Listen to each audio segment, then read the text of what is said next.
asalaamaaleykum mbokk yi safoo ak di baaxoo di seetaan ITV ci waxtu wi ci émission bi ñu leen jagleel jëmale ko ci ànd xeex corona ànd xeex corona daañu ñëwaat ci xayma bés bi maanaam dellusiwaat fàttali leen li nga xam ni moo fi feeñ ci ay cas ak lépp lu tukkee ci information bu jógee ca ministère de la santé dinañ ci ànd ak docteur Marie Khemesse Ngom Ndiaye buñ ci jógee yi tamit daañu dem ba Pikine ginnaaw raay fekk fa monsieur le maire Abdoulaye Diop waxtaan ak moom yi tamit ci dogal yi nga xam ni jël na ko ngir aar askan bi nekk ci responsabilité am ci lii di mbas mi di Covid 19 daañu dem tamit bitim réew waxtaan ak docteur Adama Ba Faye ak i tamit Mokhtar Ndoye ma nga ca Italie docteur Adama Ba Faye ma nga ca France dinañ leen fa fekk waxtaan ak ñoom daañu leen indil tamit dundu couvre-feu yenn ci sénégalais yi naka lañ koy dundee ci wàllu ñaan tamit dinañ ci ànd ak abbé Alphonse Ndour ak imam Zakaria Cissé balaa ñuy ñëw ci Covid net dañuy daal di dugg rek ci maanaam pàcc bu njëkk bi muy xayma bés bi ànd ci ak docteur Marie Khemesse Ngom Ndiaye mu wax ñu yan xibaar ñoo tukkee tey ji ci li nga xam ni moo aju ci mbas mi.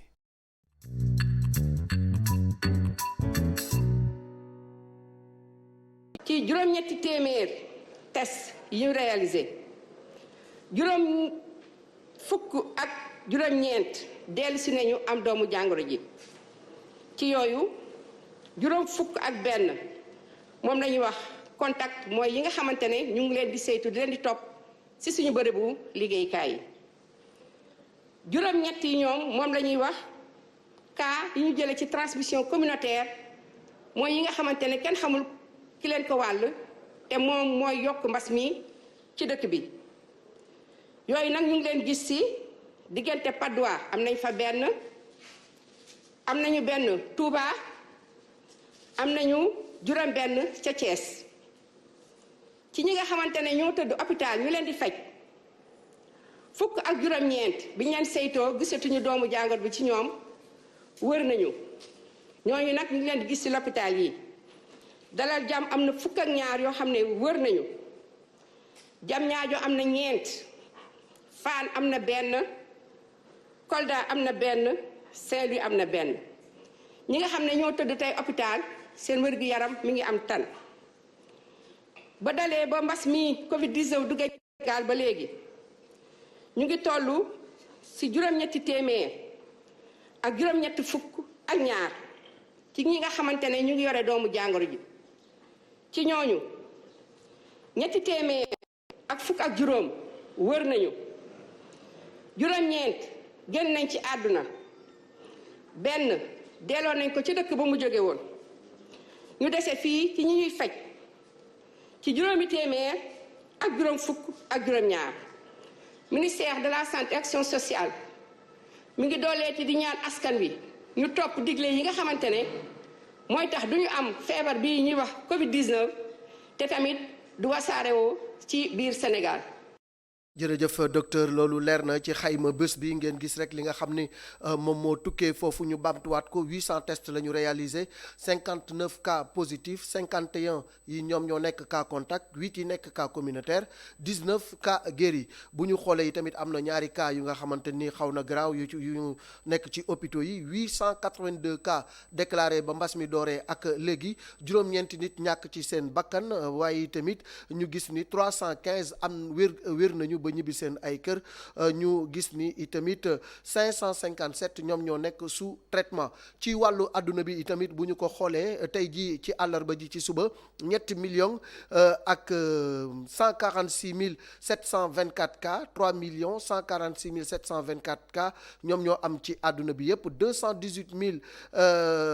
maanaam décès yu nga xam ne noté nañu ko 961 mille 724 yu nga xam ne wér nañu ci àdduna bi kon nag ñu gis ni mbas mi naam mi ngi wéy di law waaye tamit ñi nga xam ni ñooy waa Kër Docteur ñu ngi def jéego yu am solo ngir rek faj ñi feebar waaye tamit askan bi ginnaaw bu ñu toppee li nga xam ni moom la leen les hommes de l'art muy waa Kër Docteur digal ci wàllu comportement bu ñu ko toppee yi tamit dinañu gis ni mbas bi dina dellu ginnaaw lu ñu gën a seetlu yi tamit ci Sénégal moo di ni lu ñu gën a maanaam testé lu yaatu lim bi di gën di bëri cas communautaire yi aussi ñi ngi wéy di am loolu yëpp dinañ ci dellu siwaat bu ci kanamee tuuti ak suñu invité muy le docteur Adama Ba Faye waaye nag suñu invité bi njëkk moom mooy monsieur Abdoulaye Diop maire de Pikine Guinaw Rail ñu dem ba Pikine Guinaw Rail fekk fa Naar Diop mi nekk ak mbokkam njóobeenam moomu ñu fas yéene waxtaan ak moom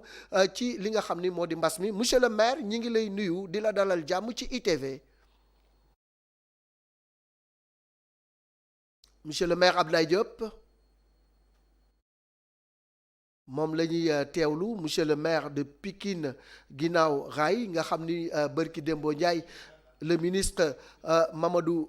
wala boog le ministre Mansour Faye fa la lancé li nga xam ni mooy ndimbal li jëm ci dundu ñu fas yéene ko jox askan bi moom nag mi nga xamante ni moom la ñu jagleel commune am lu mel noonu loolu sag la bu rëy waaye tamit li nga xam ni moom la fa jël comme ay matuwaay ngir aar askanu Guinaw Rail ci lii di mbas mi loolu yëpp dinañ ci waxtaan ak moom parce que ku nekk xam na ni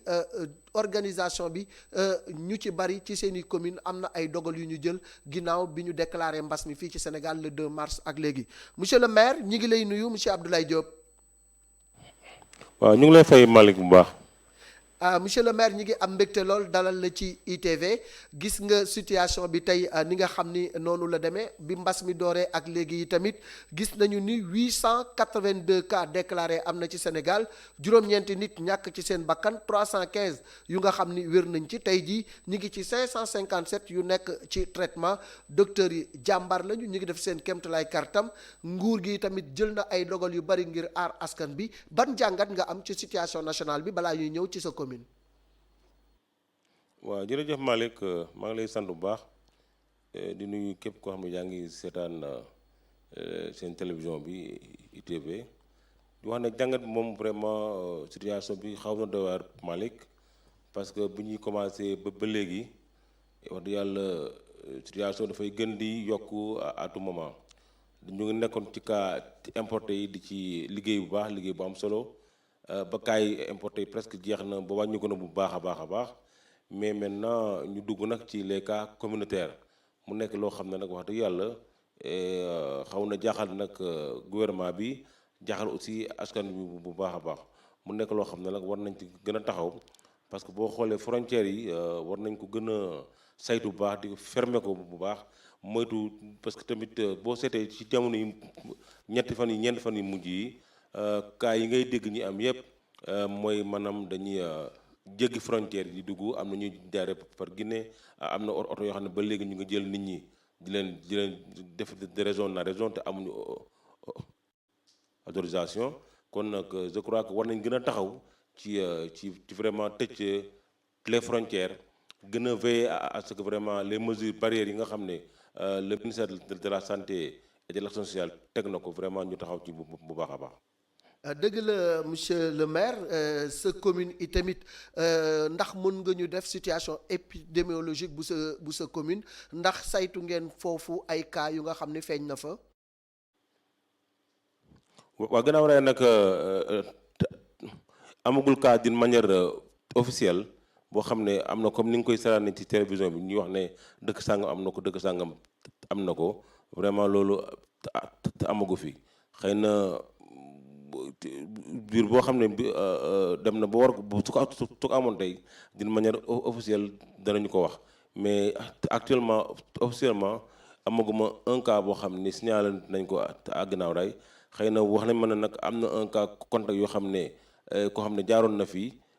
bi mu fi jaaree aussi am na kër goo xam ne duggoon na fa xam nga loolu soo amee rek dañuy tracer contact yi jël nañ fi ay nit nag yóbbu leen mettre leen en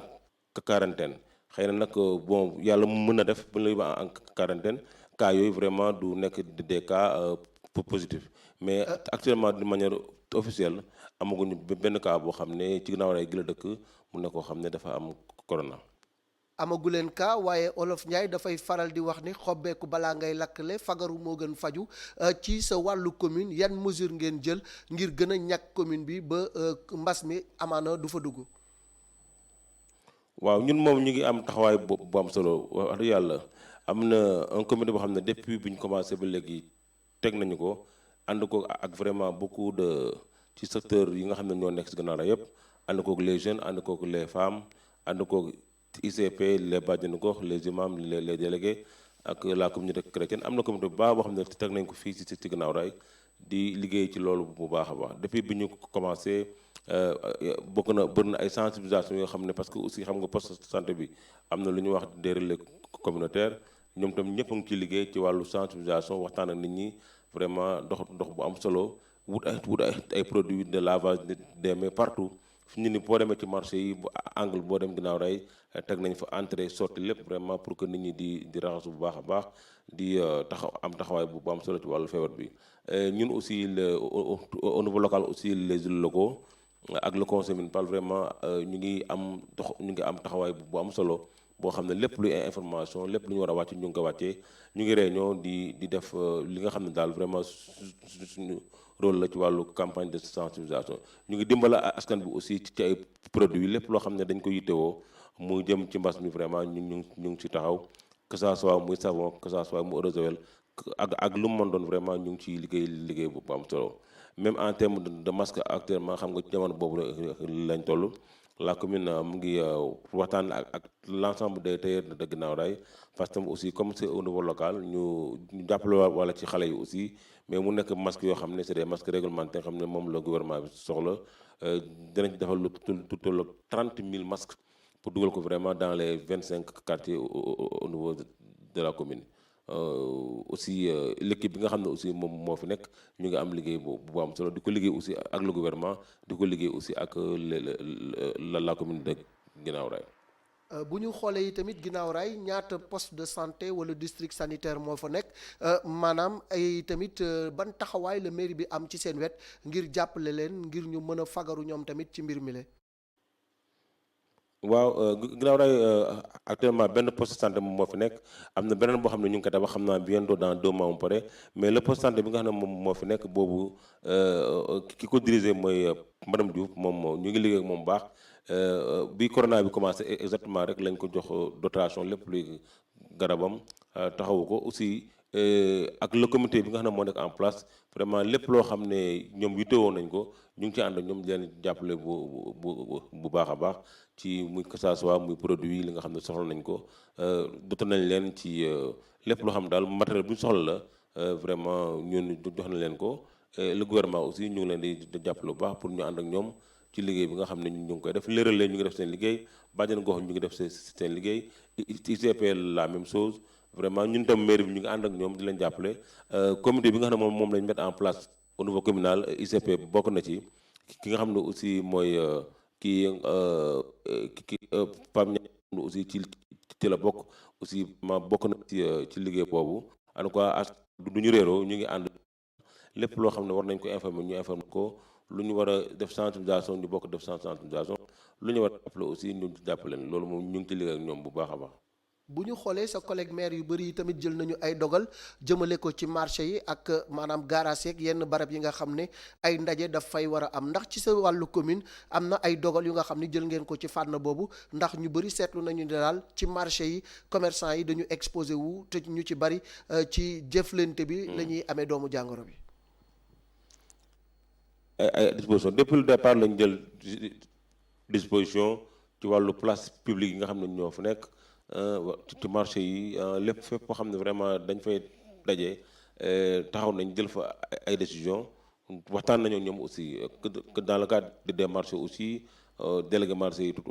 waxtaan nañoo ñoom jël nañ arrêté aussi jox leen wax leen comme ni ko gouverneur de la région de Dakar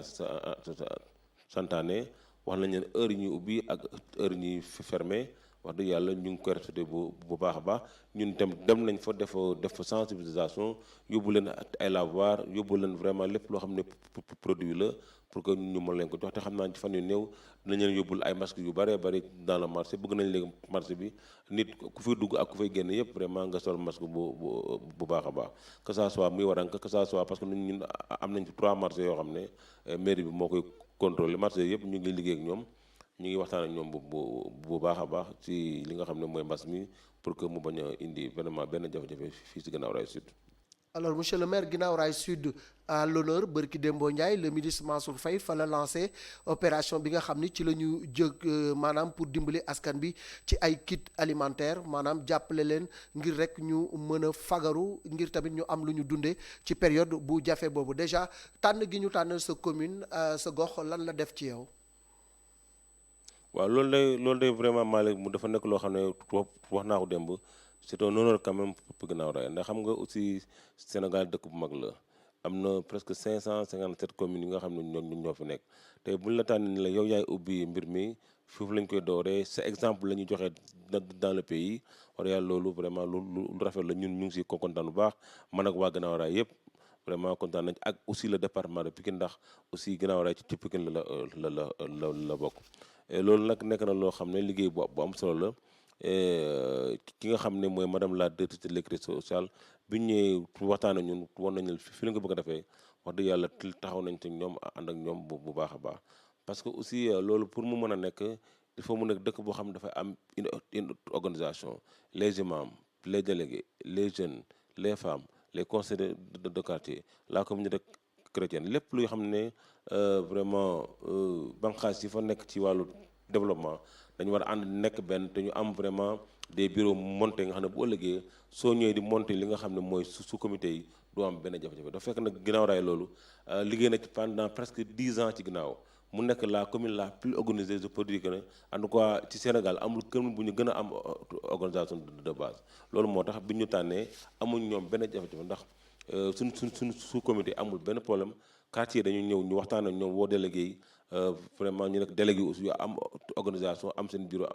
am seen lépp ñu dem monter sous comité de quartier yi ma jabal ay superviseurs ñu ànd ko ay vérificateurs ñu ànd ak ñoom dem ci 25 quartiers yi monter ko bi ñu ko monter ba pare aussi ñoom ñu def seen sélection tànn ñi nga xam ne ñooy ñi ñu war a cibler ci extension bi jox ñu ko ñu ñëw dañu def liggéey bu am solo sous-préfet aussi vraiment encadré ñu madame Dia mi nga xam ne aussi mooy développement communauté de Pikine aussi encadré ñu en tout cas ñun lu yóbbu liggéey bu rafet boo xam ne kenn déggul benn coow kenn déggul benn wax ba nga xam ne aussi produit bi tam ñëw na vraiment ñu yóbbu ko ci les sites avancés am na ñeenti sites avancés centre APEX ENDA maison de la femme ak école Oumar Diouf ñu am l'ensemble des produits yi nga xam ne moom la ñu gouvernement bi jox ñu war ko séddale le mardi passé muy démb bak démb donc wax dëgg yàlla le ministre Mansour Faye ñëw sincèrement ànd ak la délégation ministérielle yëpp ànd ak le gouverneur ànd ak le sous-préfet ànd ak le préfet du département de Pikine ñu ñëw vraiment à l'honneur de Guinaw Rail lancé fii def fi lancement bu am solo population aussi fekke ko bénéficiaires yi toog vraiment ku nekk jot sa produit bi mu demee ba léegi aussi ñu ngi continuer ñu ngi def distribution ñëpp ñu ngi jot amul benn coow tout lépp mu ngi dox ci yoon vraiment mu nekk loo xam ne ñu ngi ci am kontaan bu am solo. monsieur le maire xam naa dinañ lay bàyyi nga dallu tuuti ñu dem bitim réew dellu siwaat ci yow ñu gën a continuer waxtaan bi ci gën a xamante ak sa commune bi nga xam ni moom ngay diriger alors bu ñu jógee foofu nag dañuy daal di dem bitim réew wax ak sénégalais yi nga xam ni ñoo nekk à l'extérieur tey jii ñu am ci invité bu nga xam ni bu spécial la muy monsieur Adama Ba Faye di docteur moom tamit ñu fas yéene waxtaan ak moom monsieur Adama Ba moom li nga xam ni moom la ñu bëgg waxtaane ak moom moo di ni moom dafa bokk ci kuréel gu nga xam ne mooy tribune Covid-19 boobu nag dañ ci ràññee ay naatangoom yu bari yu nga xam ne dañuy xalaat di xelli ngir rek jàppale Sénégal ci lii di xeex mbas mi ñu ràññee ci docteur Arbouli Ndiaye docteur Khadim Bamba Diagne ak i tamit Khadim Ngom alors tey ji rek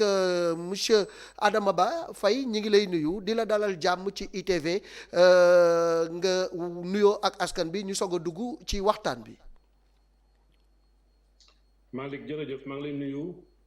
di nuyu Sénégal ñi seetaan ñëpp Sénégal ak si bitim réew jërëjëf. alors wax naa ko léegi tribune Covid-19 gis nañu yow ak sa yeneen naatangoo ngeen taxawal ko di am ay xalaat yu nga xam ne moom ngeen di xelli pour rek indi seen participation ci xeex mbas mi lan moo sabab tribune Covid-19. tribune bi la ko sabab dañoo toog ñu nekk ñeent sénégalais yu réfléchir ci Covid-19 bi ñu ne am na ci ay docteur man ak Khadim Ngom ay docteur lañu ay médecine la ñu def ak ku ñu def docteur économie ak ku def docteur science sociale ñu xool répercussions yi mesures gouvernement bi jël depuis début épidémie bi sur le plan médical ñu xool lan la mesures yi entraîné est-ce que tax na cas yi wàññeeku est-ce que préparé nañ pour mun a jël en charge maladie et ñu xool répercussions yi également sur le plan économique ci koom-koomu dëkk bi ak répercussions yi ak ni Sénégal nan la ñuy dundee loolu sur le plan social donc comme ñun ñëpp jàng nañ ci loolu ñu wax ci suñu xalaat tënk ko def ko ci benn papier pour que ñu partager ko Sénégalais yëpp lire ko gouvernement bi mun ko lire autorités yi ñu xool ndax mun nañu modifier ni ñu jëlee en charge épidémie mbas bi loolu lañ ci xalaatoon loolu lañ ci gisoon. mu mel ni que plan de riposte bi nga xam ni moom la ñu taxawal fii ci Sénégal da ngeen ci gis daal ay faiblesse donte am na lu bari lu nga xamante ni peut-être ànd ngeen ci dogal yi seen naataango médecins yi jël mais gouvernement bi plan bi nga xam ne taxawal na ko pour faire face au Covid-19 yéen ban xalaat ngeen ci am. dañu ne ba plan yi commencé léegi ça fait quand même quelques semaines on s'est dit peut-être que c'est le moment ñu def point def bilan d'étape ñu xool li mesure ñu jël ñu càmbar ko xool lan moo ci baax ak est-ce que lu am na ñu mën a modifier yi nga xam ne dafa am ay répercussions ci population bi léegi gis nañ ne bi mesure yi amee ba léegi taxul cas yi wàññeeku est-ce que jarul ñu xoolaat modifier stratégie bi pour ni ñu lutter épidémie bi en plus gouvernement bi engagé woon na par rapport ak équipement au niveau sanitaire pour que ñu équiper préparer nu ñuy lutter sur le plan médical ci mbas mi léegi nag point boobu lañ bëggoon ñu wax ci fu ñu toll ci test yi est-ce que préparer nañ pour am ay tests yu gën a bari pour mën a tester population un peu plus fu ñu toll ci préparation am ay respirateurs parce que xam nañ ne boo mbas mi mu méttee bu ñu feebaree bu ñu demee réanimation dañuy soxla ay respirateurs ay machines yu nit aider malade bi ñu mun ci génn fu ñu toll ci ñaata lalu hôpital la ñu am ñaata lalu réanimation la ñu am ñaata lalu surveillance médicale la ñu am tout ça loolu moo motivé woon ñu bind article bi sur le plan économique ak sur le plan social su ma naataangoo yi ma àndaloon pour bind article bi ñooy gën a mun a expliquer mesures yi mais xam nañ ñëpp ne mesures yi am na ay répercussions sur le plan économique. Sur le plan économique actuellement Sénégal affaire bi compliqué na am na ñoo xam ne mënatuñu liggéey amatuñu lu ñu dundalee seen i njaboot et mesure d'aide bi gouvernement bi envoyé motagul complètement donc tout cela jar na ñu xalaat xool est-ce que am na possibilité ñu modifier stratégie buy gën a efficace sur le plan sanitaire médical mais également sur le plan économique et sur le plan social. gis nañu ni benn moment demoon nañu sax ba nit ñi di wax l'exemple sénégalais tellement que cas yi demoon na ba ñu maîtriser ko dem ba nga xam ni le taux de guérison wala boog le nombre de guéris moom moo doon supérieur au nombre de cas sous traitement mais dañu dem ba toll ci jamono ju nga xam ne dafa mel ni dañu atteindre benn pic maanaam yëf yi di gën a yokk tey jii dañuy craindre benn mbir mooy ñu dem ba suñu hôpitaux yi débordé ndax fi mu ne ñu ngi ci 557 cas sous traitement ban jàngat nga am ci période bi ni affaire bi gën a yokkee. jàngat bi ma ci am mooy ne je pense que méthode de prévention yi peut-être que population bi comprendre ko correctement moo tax mënuñu bloquer encore épidémie bi mu am ay nouveaux cas.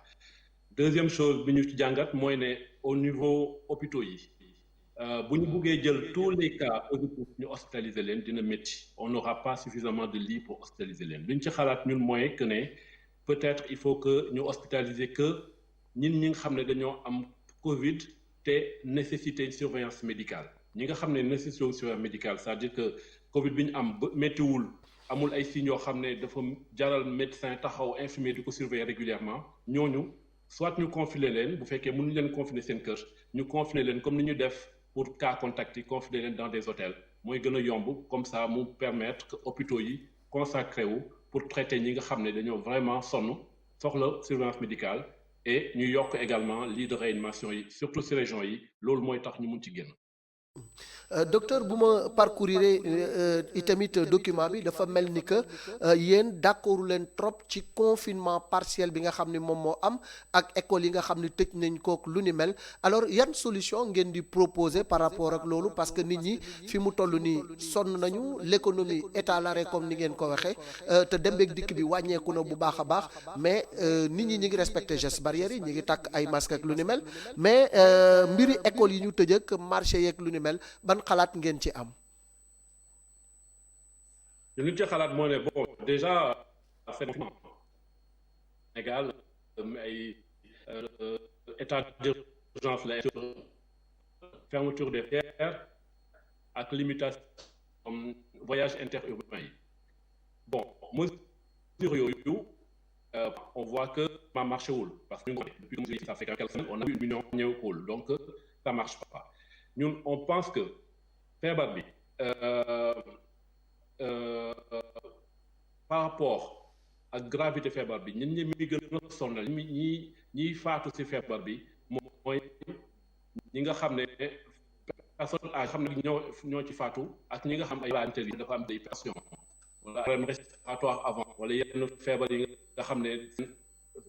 défense am day ñooy gën a sonn ci feebar li ñu ci xalaat mooy ñooñu dañ leen war a protéger bu ñu wax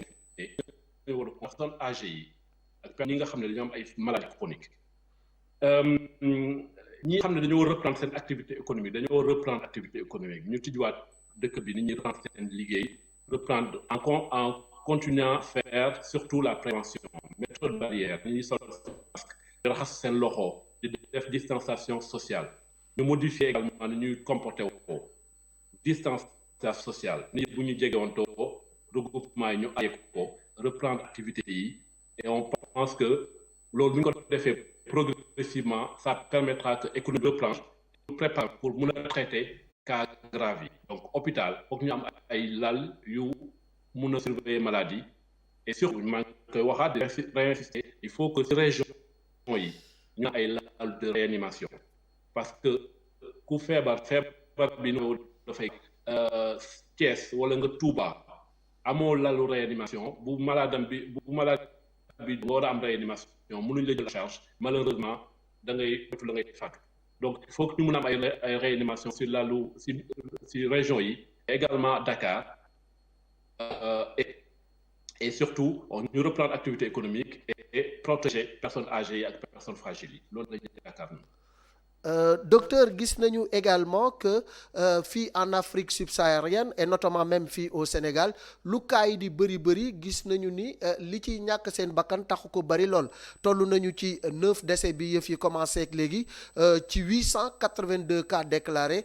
ndax dafay wone ni rek ñun dañu am une immunité bu nga xam ne moom moo ñuy protéger wala bokk li ñu am 88% de population yu féete ndaw moom moo tax ñu am résistance boobule.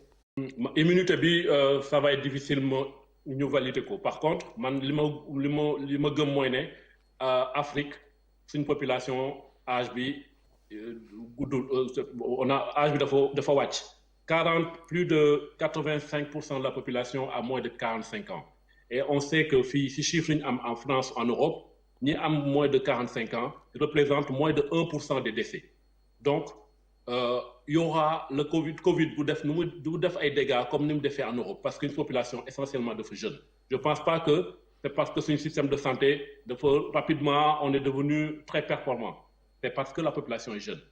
loolu dañ ko war a utiliser comme atout ça veut pas dire que les personnes âgées dañ leen di bàyyi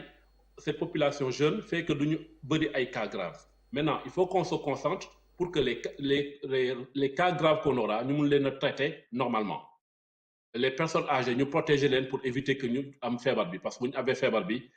malheureusement souvent foofu le cas grave bi mën a bëri ñi am ay pathologies chroniques hypertension diabète ñi am également ñu protéger leen pour éviter ñu am cas yi et population bi l'âge médian au Sénégal c'est 18 ans plus de 50% de la population a moins de 18 ans ça veut dire ça donc moins de 18 ans on fait pas de Covid wala si on fait un Covid le plus souvent Covid bi lu nekk Covid bu grave donc nañu protéger ñu mag ñi protéger ñi feebar ñu reprendre activité yi éventuellement même école yi war nañ ko mën a tijji parce que au début dañ doon wax ne xale yi dañuy transmettre maladie bi maintenant études yu bees yi feebar bi chaque jour ñu ci jàng lu bees études yu bees yi montré que ne xale yi non seulement duñu am Covid mais également du ñoom ñooy transmettre Covid bi donc war nañ mën a discuter également pour tijjiwaat école yi parce que année blanche c'est compliqué année blanche de retarder école de retarder économie pays donc war nañ mën a réfléchir également pour l'ouverture des écoles. Alors docteur est-ce que tey jii rapproché wu ngeen ci autorités yi wala bokk seen naatangoo yi nga xam ne ñoom ñooy nëggu ci wàllu wér-gu-yaram pour waxtaan ak ñoom ci loolu nga xam ni moo nekk seen xalaat pour jébbal leen ko ñu mën ko jëfe yi tamit parce que ñun ñëpp ñoo bokk li nga xam ne mooy suñu gaal gi lee. Papier bi ñu bind tribune bi ñu bind loolu la c'est une contribution on considère que ñun on se prend pour des intellectuels on a réfléchi sur un problème ñu wax ci suñu xalaat bind yaakaar nañ ne lii moo gën pour suñu dëkk moo tax ñu bind papier bi ñu regroupé wu 4 personnes on est tous des docteurs ñu regroupé wu réfléchir joxe suñu xalaat ne nan la ñu mun a génnee pour suñu xalaat nan moom dinañu mun a génnee ci mbas mi maintenant ñun suñu xalaat la on demande que le débat soit ouvert que ñeneen mun ci joxe seen xalaat mais li ñu def c'est une participation à ça. Maintenant gouvernement bi peut-être que lire nañu suñu papier peut-être autorités lire nañu suñu papier peut-être que également d'autres personnes yoo xam ne mën nañ ci xalaat d'autres médecins wala d'autres yeneen scientifiques wala yeneen intellectuels qu'on pose le débat que ñu xool est-ce que mënut a am beneen possibilité de sortie de crise ñun loolu moo taxoon ñu bind papier bi. jërëjëf docteur bu ma fàttewul dara rek nga daal di tàggatoo. En tout cas jërëjëf ci invitation bi li ma bëgg a waxaat rek je réinsiste mooy la prévention c'est important il faut que population yi adopter les méthodes barrières il faut qu'on réfléchisse à modifier nos comportements surtout par rapport à la distanciation sociale il faut qu'on mette de l'écart entre les gens boo demee marché bu fekkee mën nañ écarter table yi pour que mu am distance entre pour que nit ñi mën a reprendre dem marché mais il faut que ñu adapter marché bi mu amoon avant mënut a nekk ak marché bi ñu am actuellement pareil au niveau de l'école war na mën a adapter au niveau des universités au niveau de la vie en général mais waruñ bloquer dëkk bi il faut que ñu reprendre suñu activité pour que suñu koom-koom mën a remarquer pour que nit ñi xam ne ñun dañu am presque 95% ñi liggéey ay informel lañu dañu war a xëy tous les jours ut lu ñu lekk ñooñu mën a leen bloquer ne leen duñu liggéey parce que sinon c'est pas possible duñu am suffisamment d'argent pour pouvoir les aider donc mën nañu reprendre activité économique mais en mettant en place toutes ces mesures de prévention pour éviter que nit ñi feebar. non comme am nañ population bu jeune duñu feebar aussi grave que en Europe li ñu xam fii il faut juste qu'on se concentre pour que ñi feebar ñu mën leen a traiter et surtout Covid booy dee réanimation la donc il faut qu'on en profite pour am ay réanimation à Dakar mais également dans les régions et ça permettra que après le Covid que réanimation yooyu am njëriñ pour traiter yeneen feebar yi ay AVC ay diabète ay ñu accidenté de la route ay paludisme grave tout ça ay yoo xam ne la dina tax suñu système sanitaire gën a am doole pour après pour que ñu Covid bu jeexee peut-être dinañ amaat yeneen problème ñu war a ñëwaat ñu mun ci am possibilité mun leen a jàkkaarloog ñoom traiter leen normalement. En tout cas jërëjëf pour invitation bi merci de m'avoir donné l'opportunité de parler de tout ça ak sénégalais yëpp ñu nekk biir Sénégal ak à l'étranger. jërëjëf docteur Adama Ba Faye ma fàttali rek ni ñoom dafa am maanaam bataaxal bu nga xam ne bind nañ ko mu nekk seen contribution ci wàllu xeex mbas mile ñu tudd ko tribune Covid 19 mu ànd ci également ak docteur Albouri Ndiaye ak Khadim Bamba Diagne ak Khadim Ngom ñu dem ba Italie fekk fa Matar Ndoye Matar ñi ngi lay nuyu. fay nuyu di nuyu askanu Sénégal yëpp. nga wax ñu rek ci ban gox nga nekkee ci Italie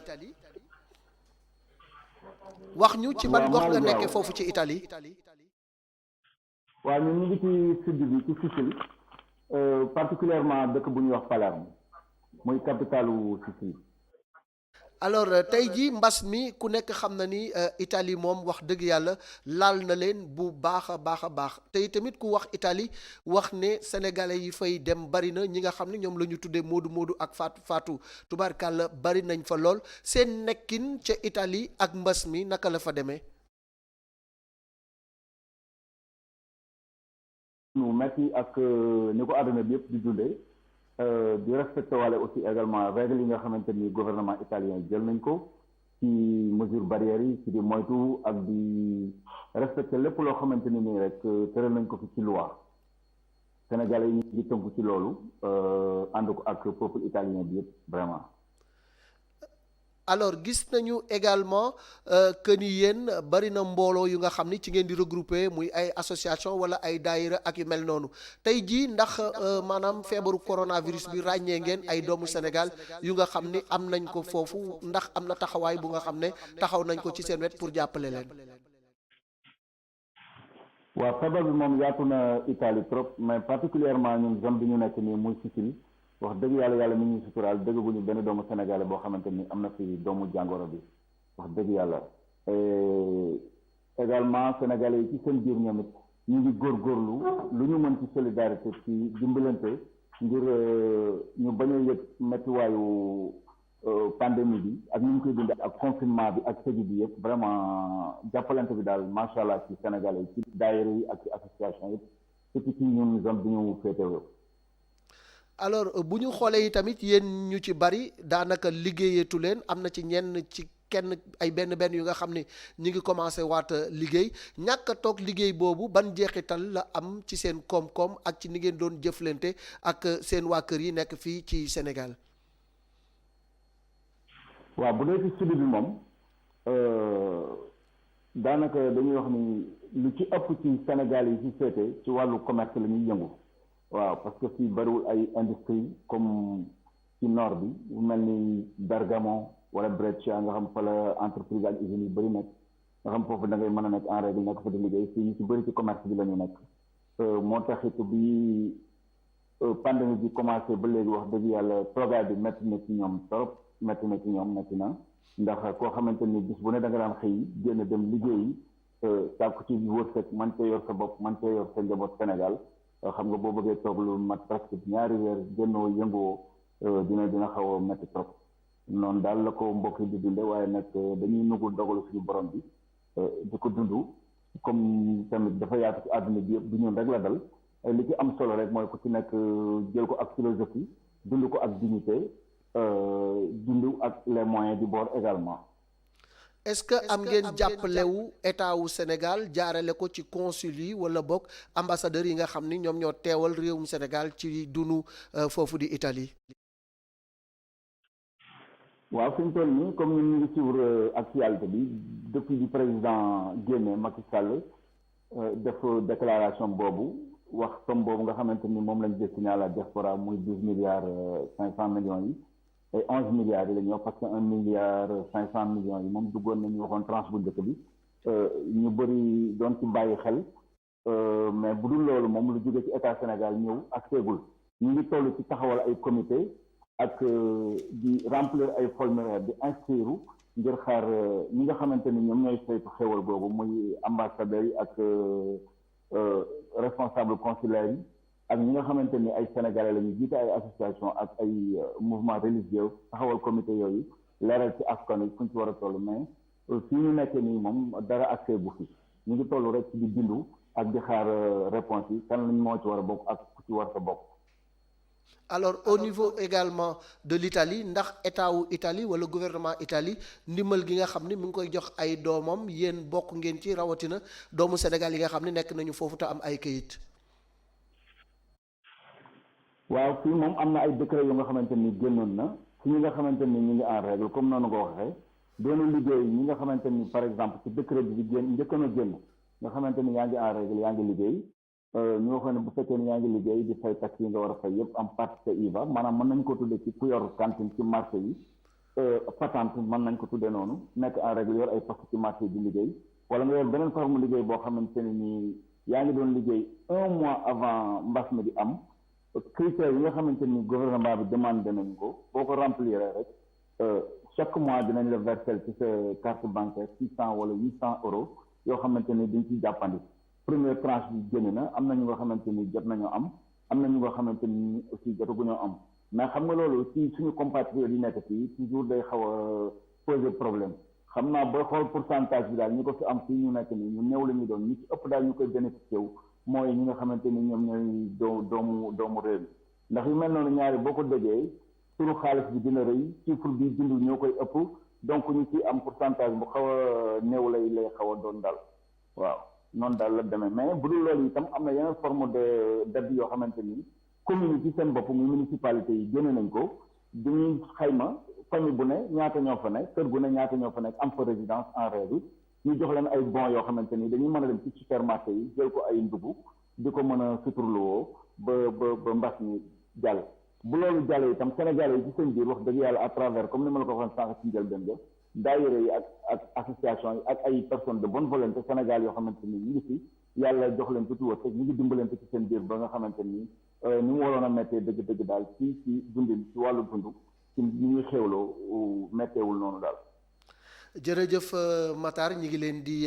ñaanal bu baax yàlla aar leen ba mbas mi du laal benn doomu Sénégal foofu ba ngeen delluwaat ci seeni activité sa kàddu gu njëkk rek ngir dalal xelu mbokk yi ak ñi nga xamante ni bés bu nekk ñi ngi leen di woo di leen laaj ci lu ngeen nekk. li ñuy wax Sénégal rek mooy ñu nekk ci dalal seen xel. dalal xelu njaboot bi nga xamante ni ñoom ñoo nekk foofu di leen wax ni Sénégal moom lu mu métti métti fu mu nekk rek dignitéem lay dundee néew na loolu nga nekk Sénégal nekk à l'étranger yaakaar sa wërsëg wala sa ñàkk ci leneen lu dul liggéey bi nga xamante ni moom ngay liggéey famille yi ñuy bàyyi foofu tamit ñoom it nañu dalal seen xel xam ne lii lu fi jaar la lu fi suñu borom wàcce la bu ñu ko muñee rek dina jàll waaw xam naa daal lañ koy dundee ndax ñun ñëpp gëm nañ suñu borom te xam nañ ni luy jàll la te bu jàllee incha allah njort nañ ni xéewal yaatu moo ci topp bu soobee yàlla li ci am solo rek mooy nañu respecté mesures barrières yi ku ci nekk fa nga nekk ci réew ma règle yi ñu fa tëral na nga ko respecté leneen li ñu ciy dolli rek mooy lu jëm ci àddina bi nga xamante ni dafa jëm ci diaspora bi Sénégal yu bëri dañuy wax ni bu fekkoon ni état bi consulté na leen avant ñu koy destiné à la diaspora xëy na ñoom dinañ ci am yeneen proposition yu ñu ci def mu defaat foofu ci réew mi wala ñu xool yeneen yoo xamante ni dinañ ko ci def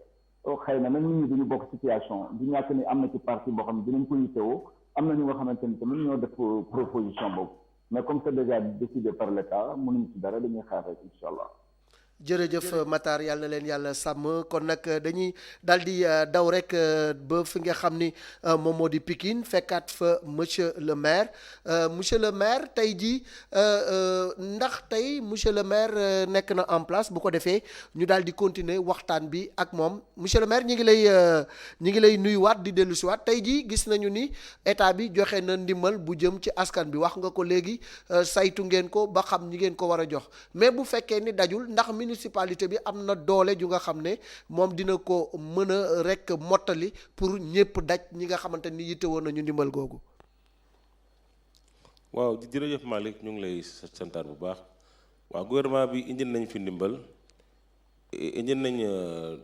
3207 yi nga xam ne mooy kit yi nga xam ne moom la population bi war a jot que ça soit muy ceeb diwlin saabu ak suukar. alors loolu nag nekk na li nga xam ne du mën a mat nag toute la population parce que ñun boo xoolee ñu ngi toll ci 11000 ménages parce que tam mbir mi du problème mu kër mais problème mu ménage la ménage mooy cin mooy njël.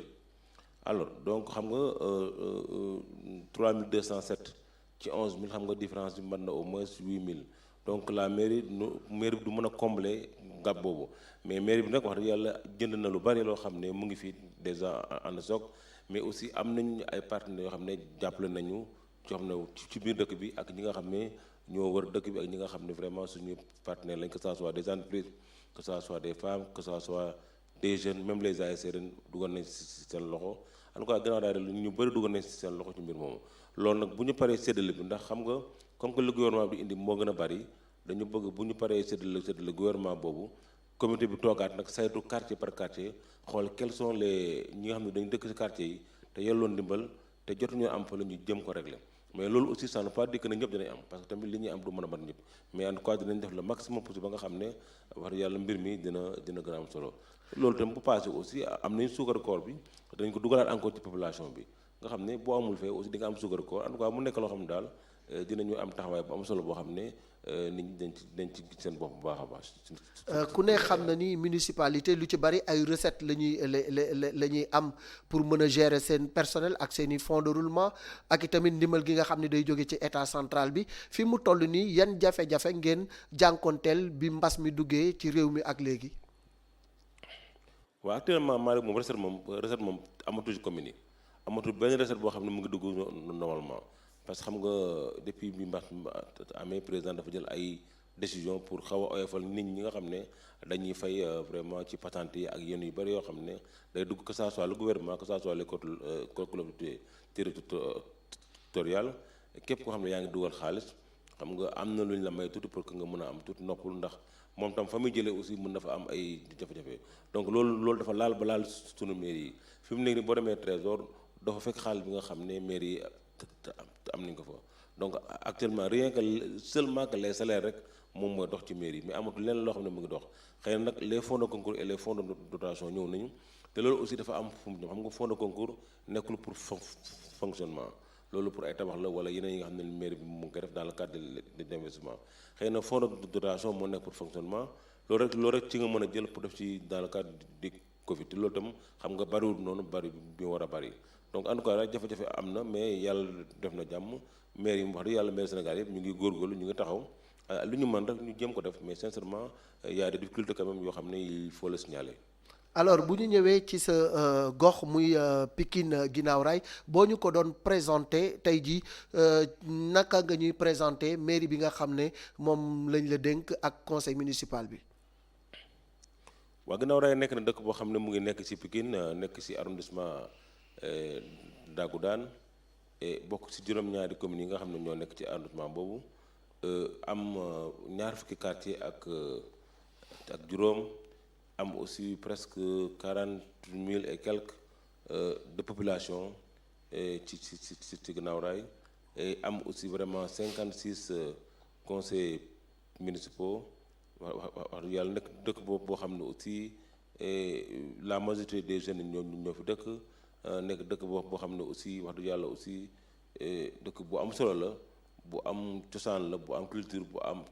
aada la am na ay écoles élémentaire des écoles élémentaires am na benn CEM am na benn case des tout-petits am na ñaari maison am na benn maison de la femme am benn centre socio-culturel donc am na aussi des écoles privées am na des écoles associatives nag dëkk boo xam ne aussi presque si presque 130 hectares la tegu dëkk bi donc mu nekk dëkk boo xam ne dëkk cosaan la parce que mu ngi ci côté nord bi ci côté sud bi mu ngi Lango ak Thiaroye-sur-Mer côté nord bi ñu ngi xaw a jàkkaarloo ak Guinaw Rail Nord côté est bi ñu ngi jàkkaarloo ak la commune de Tivaouane Diacksao mais côté ouest bi ñu ngi dend ak la commune de Pikine Ouest bi nga xam ne le ministre Pam donc moo ko jiite donc mun nag dëkk bu am solo boo xam ne wax dëgg yàlla nit ñu baax nit ñoo fa dëkk ay jeunes yu am formation ay nit ñu baax ñoo xam ne vraiment les femmes tout le monde y a une très grande organisation au niveau de Guinaw Rail bi nga xam ne moo tax tey ndam yi am yëpp ci Sénégal ñu ngi koy am te kenn dégguñu benn coow ñu ngi toog suñu dëkk di liggéey di am une bonne organisation di am aussi des résultats yi nga xam ne vraiment c'est positif te ñëpp ñu ngi koy apprécier loolu nag maa ngi ci gërëmaale waa dëkk bi yëpp que ça soit les jeunes que ça soit les femmes les délégués les imams les bàjjenu gox l'ensemble des couches de la société au niveau de Guinaw Rail vraiment ñu nekk nit ñu baax. ci wàllu kaaraange monsieur le maire ndax lan moo am foofu ci wàllu kaaraange maanaam lu jëm ci gendarmerie wala police wala sapeur pompier. waaw Guinaw Rail nag am na police par rapport ak yeneen communes yi vraiment ñun moom sant nañ ci yàlla bu baax am nañu police boo xam ne tabax nañu ko ça fait presque plus de 7 ans ou bien 8 ans police baa ngi fii mu ngi def liggéey bu am solo le commissaire Diédhiou moom moo fi nekk yaakaar naa ne tey Guinaw Rail Sud ci wàllu sécurité moom côté boobu jooyuñ dara wax dëgg yàlla ñu ngi ànd ak population bi di ñu jàppale d'ailleurs sax ci li nga xam ne mooy la distribution la ñoom ñoo ñu taxaw ànd ak ñun bi ñu koy ceeb bi ak mbir mi muy wàcc yépp ñoom ñoo taxaw même la distribution bi doon tey police mu ngi taxaw vraiment ñu ngi def liggéey bu am solo même fi nit ñi ci wàllu couvre-feu bi ak yenn barab yi am ginnaaw raay yu bëri amoon na fi léegi wax dëgg yàlla bàyyi nañ ko bu baax a baax ndax police tout le temps seen beer baa ngi wër ñu ngi jaar partout vraiment ñu ngi jàppale bu baax a baax kon ginnaaw raay am na vraiment commissariat boo xam ne mu ngi fi toog ci def liggéey bu am solo dëgg-dëgg. tey boo doon jël benn baat di ko mandargaale doomu ginnaaw raay lan lay doon. waaw doomu ginnaaw raay nekk na ñu ni ay borom jom lañu ay nit ñu am jom ay nit ñu am fulla ak nit ñu am fer déggoo ñu naan ragal du jéggi raay. donc fii daal ay nit ñu yàlla may fulla lañ ak ñu am fer ñu gëm seen bopp aussi wax dëgg yàlla loolu laa fi gis ak nit ñu am organisation aussi ñu nangoo liggéey itam waaw loolu daal moom am na fi quoi wax dëgg yàlla. monsieur le maire bu ñu fàttewul dara rek ñu bàyyi la nga tàggoo. waaw xanaa Malick ñu nuyuwaat la sant la yow vraiment suñu xarit nga ku baax nga nuyu aussi vraiment sa xarit yi ñëw fii tey ci man nuyu aussi képp koo xam ne yaa ngi suivre la télévision ITV vraiment di sant yàlla di julli ci yonent bi di nuyu waa Sénégal yëpp di nuyu aussi waa Guinaw Rail di baalu ñëpp aussi ci koor gi ñu nekk tey di ñaan aussi mbas mi nga xam ne yàlla indi na ko ci réew mi ak dans le monde entier yàlla na ko yàlla jël ak jàmm incha allah mu jeex fi incha allah maa ngi gërëm ñëpp di sant ñëpp asalaamaaleykum wa rahmatullah. jërëjëf monsieur Abdoulaye Diop kooku moom mooy le premier magistrat de Pikine Guinaw Rail ñu koy jaajëfal également ci disponibilité bi ak yaatal gi ak nangoo tontu ci suñu ay laaj di ñaan aussi comme Guinaw Rail amaguñu cas yàlla bu ñu am cas ba mbas mi le jeex. alors buñ ci jógee nag dañuy daal di ubbi beneen xët mu jëm ci dundu couvre-feu ñu ànd ci ak ñenn ci ay doomu Sénégal yu nga xamante ni naka la ñuy dundee couvre-feu bi ak yan message la ñuy lancer surtout à l'endroit des populations et des jeunes ñu ànd ci ak suñu réalisateur Abdoulaye Ndiaye. salaamaaleykum man la Amina Badiane di présidente comité d'organisation Miss Sénégal waa confinement bi ñu ngi koy dund mais aussi ñu ngi liggéey en télétravail parce que aussi sénégalais yi waruñu nangu aussi corona di mettre à terre l'économie du Sénégal ku nekk war na mën a liggéey fi nga toog ba pare aussi di lancer appel à la population ñu respecter les mesures d'hygiène nañu takk masque di ko takk à chaque fois fu ñu mënti nekk war nañu takk seeni masque voilà merci beaucoup di respecter aussi la distance sociale loolu dafa am solo aussi au moins 1,5 mètre ou bien 1 mètre minimum merci. Actuellement période de couvre-feu bi nu ñu koy dundee avec le travail surtout en période de Ramadan xëy na c'est à l'image de tout le monde rek wante nekk na loo xamante ni nii ñu ngi koy dund di essayer def li ñuy naan s'adapter à la situation ndax nekk na loo xamante ni lu bees la fii ci Sénégal donc à la kulli xaal nu ñu mënti def rek mënuñu lu dul essayer de s'adapter à la situation nekk na loo xamante ni nag xëy na yombul yomb na si dans le sens où peut-être ñun ñëpp xam nañ période de couvre-feu bi 6 heures du matin lañ am droit génn suñuy kër te 20 heures war nañu fekkaat ci biir kër gi donc xam googu noonu xëy na tax na ba ñu ngi jël suñuy matuwaay nag ba heure yooyu noonu duñu fekk ci biti wante nag xaw na jafe ndax boo xoolee Sénégal Dakar fi mu toll nii surtout nga xamante ni mooy capitalu dëkk bi mooy presque ci ville yi ëpp nit la bokk